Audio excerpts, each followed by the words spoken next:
WCBI News at 6 starts now. Thank you for joining us tonight at 6. Mississippi State is now searching for a new head football coach. Joe Moorhead has been released from his duties. At a news conference earlier today, MSU Athletic Director John Cohen confirmed the decision to look for a new coach. Fans and sports analysts have speculated about Moorhead's future at MSU since the recent bowl game loss. Cohen praised Moorhead as a great guy. He says that they will be looking for a new leader who will instill discipline. WCBI Sports' Courtney Robb has been following this story. She'll have more details a little bit later tonight in sports. There has been a lot of rain in the past 24 hours, and in many places, the ground is already saturated. For some residents, that means rising water. Our DeAndrea Turner talked with one family today who said they've had enough. I am surrounded by water, and this is usually a gravel road, and residents around here tell me that it took almost 3 hours for water from the creek that's back there to travel to this road and surround their houses. I went and looked at the creek this morning, and it wasn't even halfway up on the creek.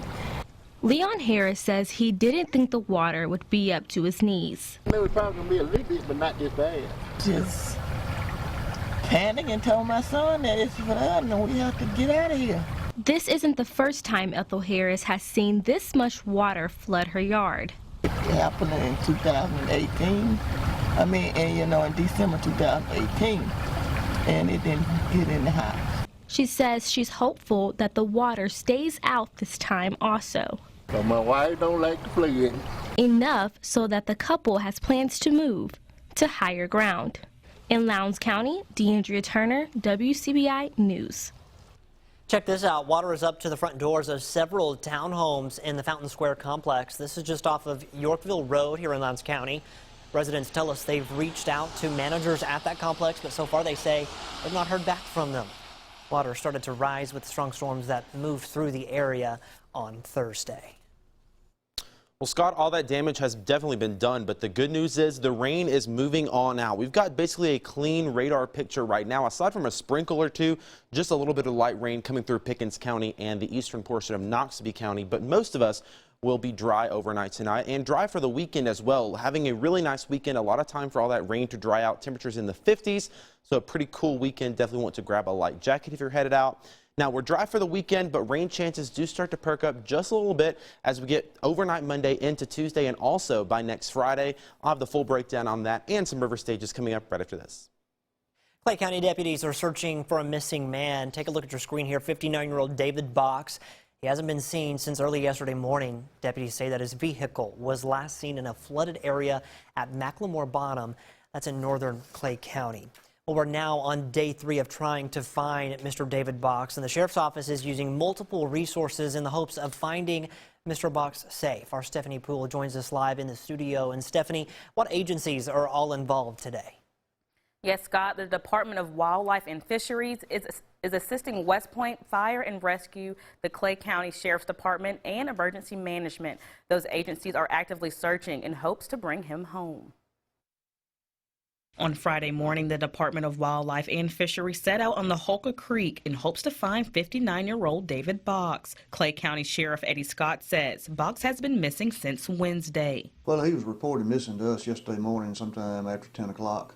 During the investigations, we've discovered that he was last seen in the early morning hours of New Year's Day. Box's vehicle was found along this road in Macklemore Bottom. That's in the northern part of Clay County. We do know that the car was actually seen in Macklemore Bottom at that location about 1:45 on New Year's Day. Basically, we're trying to establish a timeline of Mr. Box of New Year's Eve and into the early morning hours of New Year's Day. And with the possible lead, law enforcement hopes it can determine Box's direction. We're going to fly drones. We're going to do everything that we can, interviewing and talking to people who last had contact with him. Clay County EMA Director Tori Williams says, in a time of crisis for a single family, the whole community pulls together. When disaster strikes or something bad happens in a community, everybody does pitch in and get together and do the best that they can to help. We pull a lot of resources to find anybody. We like to think, or I like to think, I would like for somebody to do the same for me. These agencies in the Golden Triangle work together so well. Anytime that one agency is in need, there's always people going to step in to help us. If you have any additional information about David Box, please contact the Clay County Sheriff's Department. All right, Stephanie, thank you very much. Well, sworn in and ready to go. Oktibbeha County elected leaders are now official for this term. Steve Gladney begins his third term as the sheriff of Oktibbeha County. He took the oath of office this morning along with other officers of the court, including the circuit and chancery clerks. County supervisors were sworn in for their new terms as well. The November elections returned all incumbents to their offices. Circuit Judge Lee Howard performed the swearing-in ceremony, assisted by Chancery Judge Rodney Favor. Well, a man and woman face drug charges after a traffic stop in Mathiston. Daniel Westmoreland and Holly Phillips are facing possession charges. Mathiston police pulled the duo over on New Year's Day. Westmoreland is charged with felony possession of methamphetamine and marijuana. Meanwhile, Phillips is charged with possession of meth. Both were booked into the Choctaw County Jail. Tupelo PD is searching for a suspect who ran off with thousands of dollars worth of jewelry, according to police. The suspect in this picture is accused of taking 2 gold necklaces worth $10,000. The man asked to look at the 2 necklaces, and when the K Jeweler employee handed them over, he ran off. Surveillance video shows the suspect leaving in a black or dark gray SUV. Police are asking if you have any information. Call the Golden Triangle Crime Stoppers of Northeast Mississippi. A 5th inmate has died in violence in a Mississippi prison as clashes between prisoners continue. Sunflower County Coroner Heather Burton tells the Associated Press that 36-year-old Denoris Howell was stabbed to death early this morning at the Mississippi State Penitentiary at Parchman. Now, Howell is the 5th inmate to be killed by another inmate since Sunday and is the 3rd at Parchman. Now, MDOC, we just obtained about 30 minutes ago, or within the last 30 minutes, a press release, MDOC confirming that some of the major disturbances are gang related. Now, MDOC investigators also in that press release state that the 5th death is unrelated to the major disturbances previously. Now, in the coming days, you'll hear from family members that have members in that prison there. We'll speak with some of them in the next coming days. Now, we also can tell you that the statewide lockdown is still ongoing. We'll have that full press release over on our website at WCBI.com. As I just mentioned, that state-mandated lockdown for MDOC inmates at prisons across Mississippi, it's having an impact on some work details in Lee County. Although there have been no disturbances at the Lee County Jail, nonviolent MDOC inmates housed at the County Work Center on Front Street, they're still under that lockdown. That means the MDOC prisoners cannot take part in work details such as trash pickup, county vehicle maintenance, and other projects until that lockdown is lifted. Lee County Sheriff Jim Johnson says that inmates must be treated humanely and strict measures must be in place for a jail to be safe. Well, that's why we do the search when a person comes in. Although you get sued for it, you say you're violating somebody's rights, you don't have a right to search them. It's all done for safety. That's what it's done for.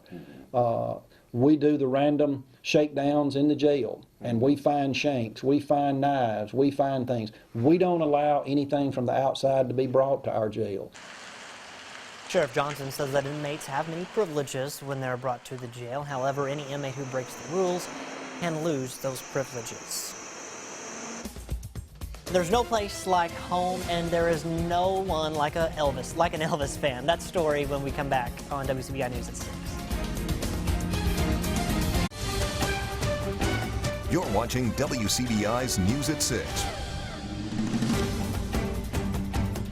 Welcome back, everyone. Fans of Elvis Presley will head to Tupelo and Memphis next week to commemorate what would have been the singer's 85th birthday. As WCBI's Allie Martin reports, Graceland is helping Elvis fans discover the entertainer's roots by making weekly trips to the birthplace of the original American Idol. Every Friday, the Graceland Excursions bus arrives in Tupelo with Elvis Presley fans from around the world. Born in Italy. Yeehaw Junction, Florida. Tony Miner is a VIP tour guide from Graceland. He leads the day-long Tupelo trip. We stopped at the hardware store, where Elvis got his first guitar. Great place for him to visit. And then we do a little driving tour around the city, see Elvis landmarks, and we end up here at the birthplace. And we serve a nice lunch, and they have a great time here. For Elvis fans, being able to see the singer's humble beginnings, the church he attended, and other attractions helps them better understand his life and his generous nature. His humility that he showed, and he was very charitable, giving away a lot of gifts, money, cars, houses, you know. So seeing this now, how he was brought up, you can see that he understood people that struggle. A true life story, starting out with nothing, and then growing up through the days and the times of hardship and turning out to be just an awesome individual. He remembered his roots and where he got started, and he came to give some back. The Graceland excursion not only tells the story of Elvis the boy before he became the worldwide entertainer, it also brings more visitors and tourists to Tupelo. You know, we bring thousands of people into town just for the Elvis experience, and the city benefits quite a lot from that, if nothing more than just for the tax revenue that comes in from hotels and restaurants that they use. This is the second year Graceland Excursions has been making weekly trips to Elvis Presley's hometown. In Tupelo, Allie Martin, WCBI News. It's estimated that 100,000 people visit the Elvis Presley birthplace and museum each year. All right, we're going to send things back over to Trevor. Trevor, did I hear you say that the rain's sneaking out for the evening? It is. Finally, I think a lot of people are thankful for that, especially after all these flooding issues. These, you know, people are getting their homes damaged. So I think everybody's ready to get the rain out of here. The good news is we're going to dry out over the weekend. It's going to be a little chilly, though. Temperatures in the 50s tomorrow. Have a look at your full forecast coming up after this. Your WCBI First Alert AccuWeather forecast with meteorologist Trevor Burchett. If you're stepping out the door right now, it is a little bit chilly out there. Temperatures are already down into those 50s, but the good news is the rain is starting to move out. I just stepped outside here in downtown Columbus, and we are all dry. No rain falling from the sky for the first time in about 36 hours. But we might see a few patches of light drizzle as we get into the evening hours. Here's that time lapse from Louisville earlier today. You can see most of us stayed dry, but there were a few sprinkles on the lens there right past sunset. Generally, though, that rain has continued to move out of here. Now that the rain has started to end, we can get a look at how much rain actually fell. So the heaviest band of rain definitely fell right there from the Golden Triangle to points to the south and east. We've got about 3.5 inches here in Columbus, over that down in Louisville and over in Vernon in Lamar County. Everybody, though, got at least an inch, even in some of the areas that didn't see quite as much rain. Up in Calhoun County, nearly 2 inches there, and about 1.5 inches in New Albany. So a very heavy rain event. So it's no surprise with all that rain that we had some flooding issues. This is a viewer photo from Phillip. This is right there in southern portions of Lowndes County. You can see water starting to come up on a home there. And a very similar scene up to the north, up near the Air Force Base on Gatlin Road. There you see a dog walking through some pretty high water coming up on that home. And another photo sent in to us from John. This is down in the Wildlife Refuge down in Noxubee County, water covering the road there. So remember, over the next few days, if you run into a flooded roadway, turn around. Don't drown. It's not worth risking your life to get through that. So we've still got flash flood warnings, aerial flood warnings, all types of flood warnings out for areas near creeks and streams. The good news is those rivers and creeks are now at their crest for the most of the areas. Maybe might crest here in the next hour or so, but in general, we are going to be on the way down over the next little bit. And remember, during every weather forecast, you can get those river stages scrolling at the bottom of your screen. We update that before every newscast, so you can get those river stages at the bottom of your screen during every WCBI forecast. We've got that down there for your convenience. Here's a look at your radar. You can see really everybody's starting to dry out. Just a few showers now in West Alabama and through Noxubee County. Can't rule out a sprinkle or two overnight, but most of us will be generally drying out. Clouds even start to clear out of here by the early morning hours. That's going to allow our temperatures to drop down into the low 40s. And through the day tomorrow, very nice, a little breezy though, and also a little chilly, only getting up to around 50 with those northwest winds whipping in at about 20 to 30 miles an hour at times. The good news is plenty of sunshine, just a few high clouds out there. Now we are tracking a little bit of rain late Monday night into Tuesday. Most of this is going to come through after you go to sleep on Tuesday and be out of here by Tuesday morning. So most of Tuesday is going to be dry. We are tracking another chance for some showers and storms as we get into the latter portion of the week. Looks like another storm system is going to come through here and bring us the chance for some rain showers, maybe a rumble of thunder or two. We'll have to keep an eye on it. Temperatures back into the 60s by Friday. You know, I said it at 5, but we are sick of this Yeah, rain. I am too. So I'm sick glad of we're getting it. a weekend to kind of chill out a little bit. Definitely. I hope the dog park's dried out tomorrow a little bit. Yeah. We'll see. We'll check it out. Thanks so much, Trevor. All right. Well, after 2 seasons, Joe Moorhead is officially looking for a new job. More on the firing of Moorhead coming up next in sports.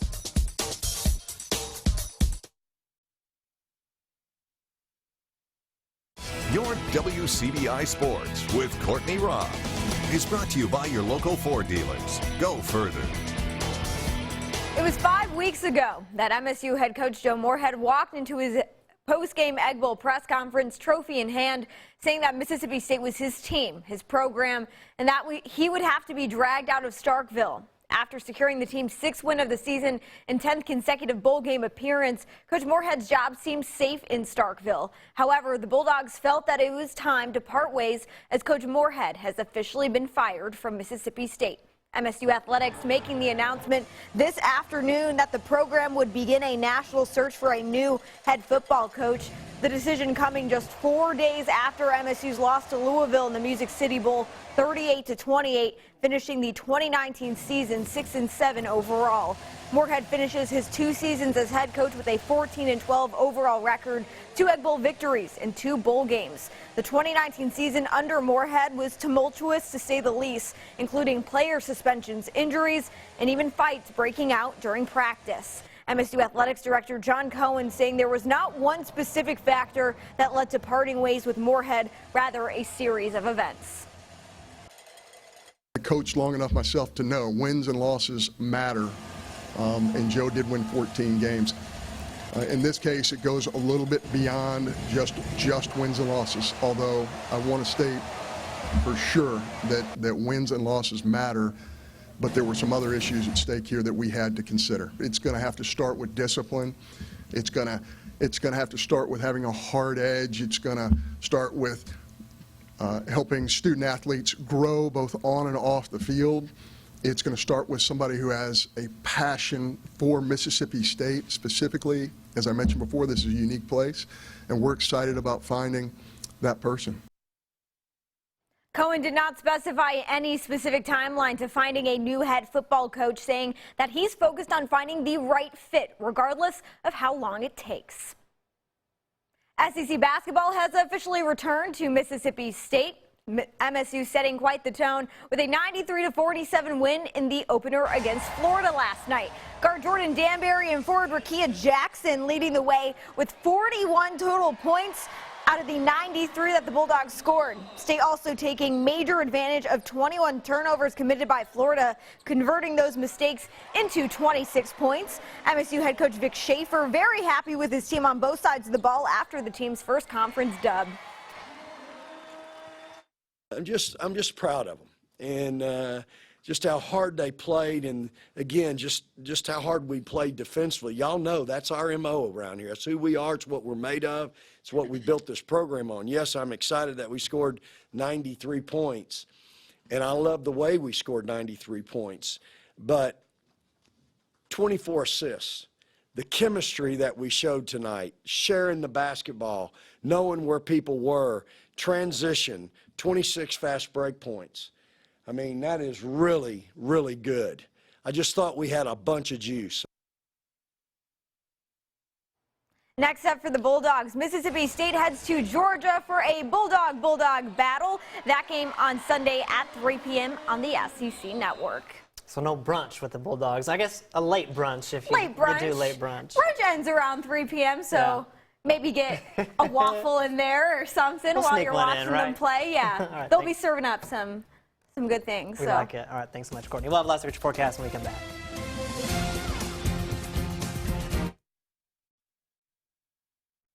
A really nice weekend for the first weekend of 2020. I think we deserve it after all that rain we've had.